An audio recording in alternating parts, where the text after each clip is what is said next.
Hello everybody, welcome back to my YouTube channel.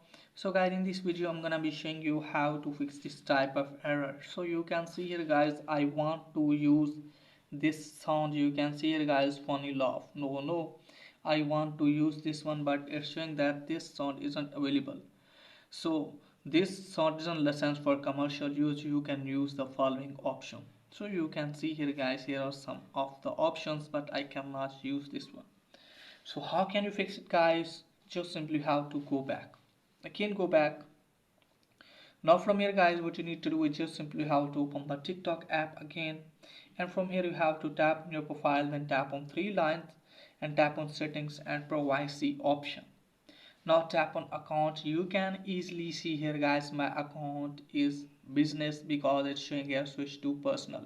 If your account is business, then you won't be able to use any specific songs. So let me show you here guys. Now you can see here guys, switch to personal.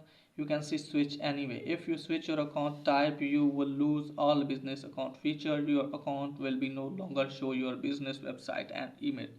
You will still be responsible for any violation you received on your business account.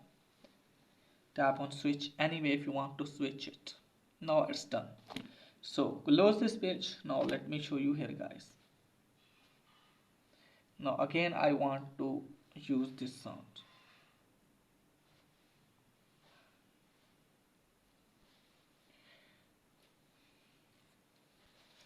So you can see here guys, I can use this sound very easily. So that's pretty much for today's video. If the video is helpful, please like and subscribe my channel. Thanks for watching.